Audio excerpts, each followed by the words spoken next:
Good morning, everyone. Super excited. We got some new stuff going on the stream.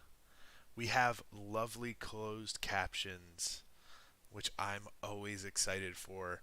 I'm going to tell you a quick story on why that's important to me as an individual, but others that are out there. So, for those of you that are just turning in for the first time, may not have been here before, I'm Rob Petrosino.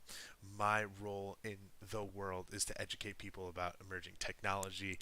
You're going to get a fun fact about me today and why we have closed captioning, but more importantly, this is the Synth Reality Tech Talk. What we do is we talk about emerging technology and why it's important to you so that you can leave this 15, 20, 30-minute conversation and feel like a thought leader. No matter where you are, no matter what platform you're on, whether you're on LinkedIn, whether you're on Twitch, whether you're on YouTube, whether you're on one of the other platforms, come on over, leave a comment. If you have a question, let me know. If you are struggling with the stream on one platform, come over to Twitch. It's always great, high quality, 4K. And now we have closed captions. All right, so fun fact about me, I have partial hearing loss. I'm hard of hearing.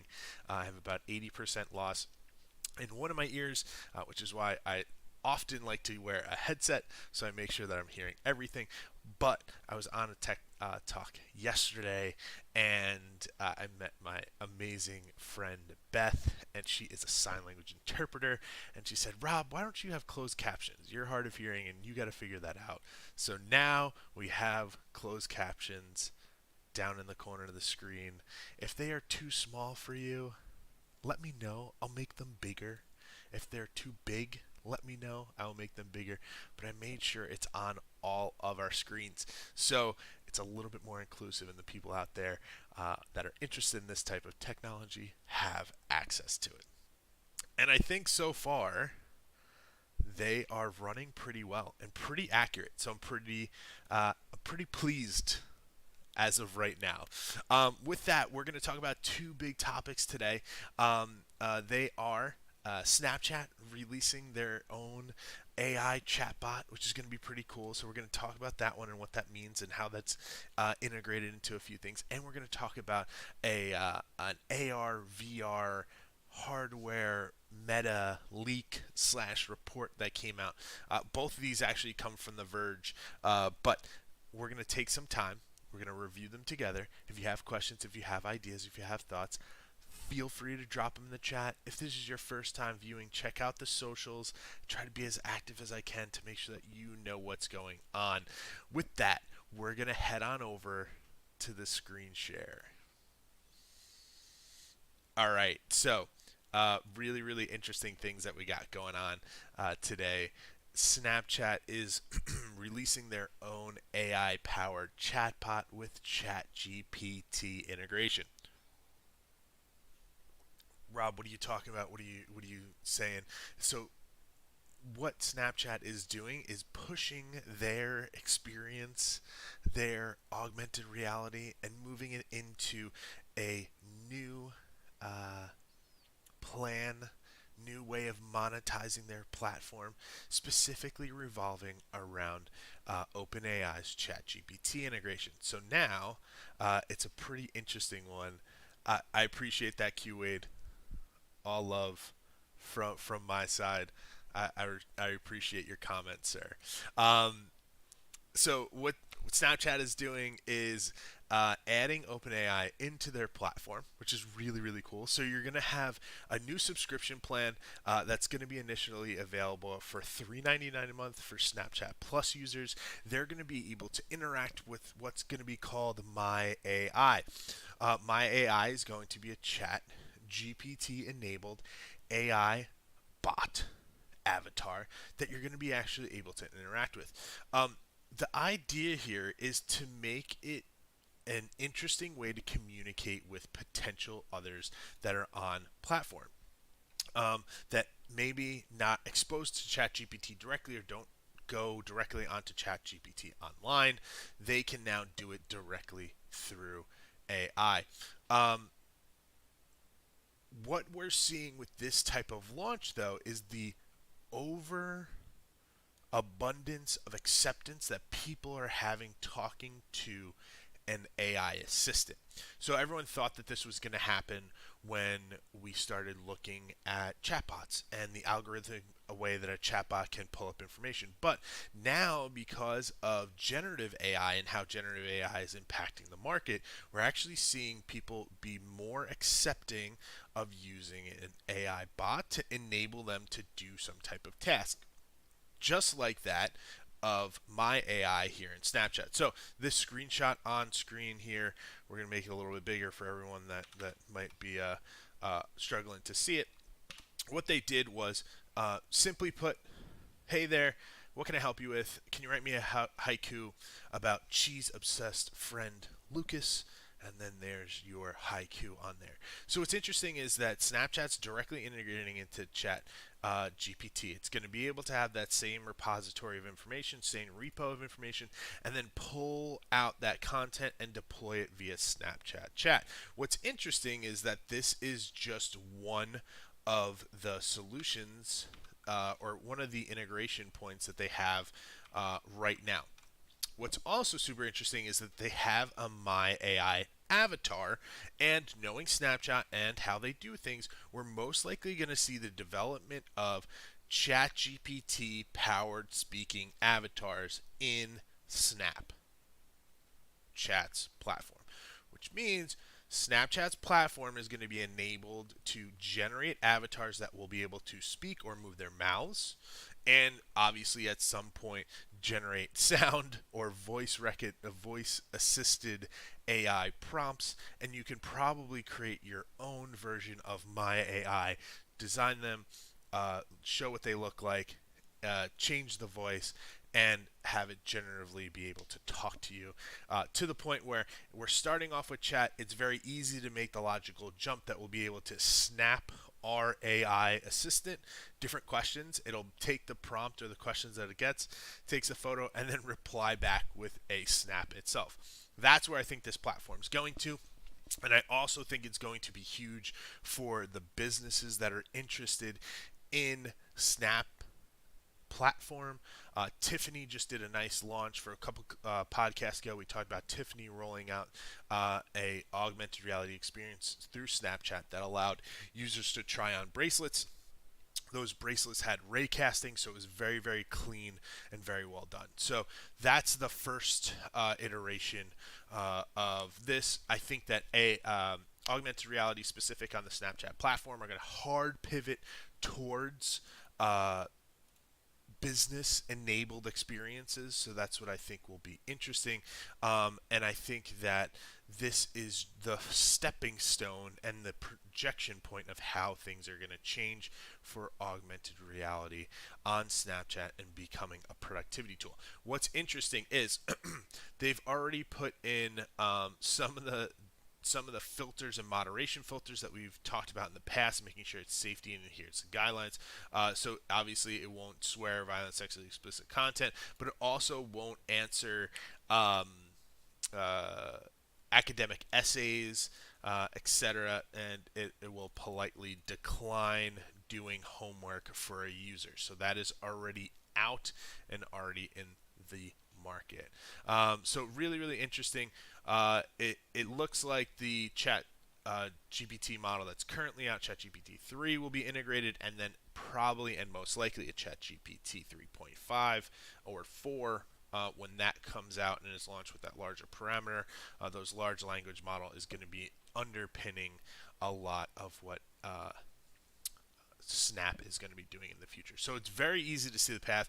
Yes, I'm going to be able to chat. When am I going to be able to chat and then talk? When am I going to be able to chat, talk, snap directly to my avatar and use it almost as a customized personal assistant? Super cool, really well done. Let's pivot on over to this beautiful Verge article that's about the AR/VR hardware roadmap for the next 4 years, specifically related to Meta.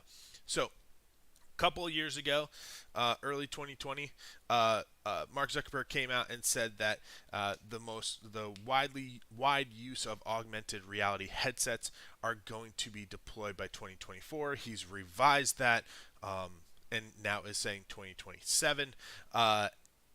What is interesting is that we've heard a lot of things related to the Quest Pro headset and how it came out. So you originally had Oculus, now you had Quest Pro, and then you have the newer devices that are out, the Quest 2 and the Quest Pro. So Quest 2 came out and was around $400. The Quest Pro came out, it's around $1,500, $1,100, depending on which model that you get.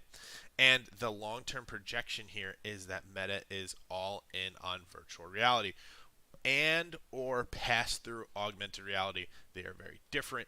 That's okay. Pass through augmented reality allows you to use the cameras on the outside of the headset and be able to interact and engage with the real world around you using that AR portion of it. So that is the big difference between pass-through AR and virtual reality. Pass-through AR, I use those cameras to see the real world. Virtual reality, I am closed off and I cannot see the real world at all. So the Quest Pro announcement came out, is significantly higher. Meta is saying that they've sold 20 million headsets to date. That is extremely impressive when you think about the amount of devices that are in the market and potentially in the market, and how it is a massive number of devices. So what is basically saying? They're saying that there's going to be three new models. A extremely, what I'm going to call low-end base price VR headset is going to be coming out, and then the mega killer headset that Mark Zuckerberg is going to come out, and he's calling that the headset, or the cell phone killer, right? And then he's saying that there's going to be a device in between. If you want to a little bit deeper of a dive and some of the Quest ideas here, they're going to go through that. But that's basically what they're talking about here, is that the AR glasses that we would want are going to be very form-fitting, very sleek, very clean, and be able to drive a much better experience on device per these, very light AR glasses, much like the Ray-Ban Facebook glasses that came out, but with that added layer of technology in them. What we're thinking, though, is that these glasses are a little bit further out than 3 years. I think it's a little bit closer to 5 years from now, realistically, for us to get that adoption and experience.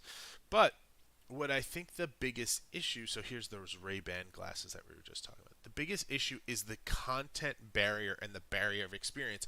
It even goes into this article and talks about how it's hard to retain users in augmented reality because it's a difficult process to get them in headset all the time. Not people are generally leaning away from wearing a headset constantly. And that's because people don't want to have this thing on their face that is in any way uncomfortable or unfamiliar. So how do you mitigate that? Well, you look at the augmented reality side versus the virtual reality side. Being able to wear a very light pair of glasses, have a heads-up display of text and different information, as well as being able to potentially plug it into a larger compute pack to generate more visual fidelity or game experiences. That's the direction that I think that we're going to see in the long term, is this interoperability or interchangeability of glasses that you can put on and have different uses. Okay, I just want to wear my regular everyday glasses where I'm going to get notifications on them. And then from there, I'm going to look at different ones. Sorry about my dog. So that's the kind of thought process here, is that they'll have the interoperability of having a set of glasses that you put on and then be able to plug into a device. And then the other side of the coin is how you can make sure that there's a level of compute that is also being meaningful and valuable. So the nice thing is that we saw an incredible level of fidelity that you can get from this Ray-Ban glasses. However, you need to add more components into that camera set to do hand tracking, to do LiDAR, etc., etc. The more components or technology pieces that you add, the bigger and bulkier those glasses get. Hence why an Oculus is the size it is, hence why a Magic Leap 2 is the size it is, and hence why an Nreal is much smaller, or the Nreal Air at least is much smaller and more form factor because it has less tech in that headset. So that's the overall statement here, is that we're a little bit of ways away. There are struggles to keep people in augmented / virtual reality headsets, more on the virtual reality side, but the scale is limitless. And I've said this from Jump Street: if you are an organization that has cornered the market on the social media world, you have billions of people on there, you have to create a new market, and that new market for Meta is VR experiences and the metaverse in the long run. So that's the takeaways.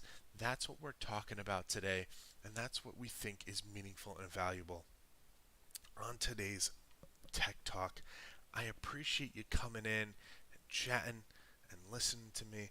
I appreciate you hanging out and looking at some of the closed captions for those viewers. I'm all about accessibility. If you have any questions, if you have thoughts, ideas, opinions, anything like that, feel free to shoot me a message. Check out the socials below. As always, my name is Rob Petrosino. I run the Synth Reality Tech Talk, and I look forward to chatting with you very soon. And I'll see you guys on the other side.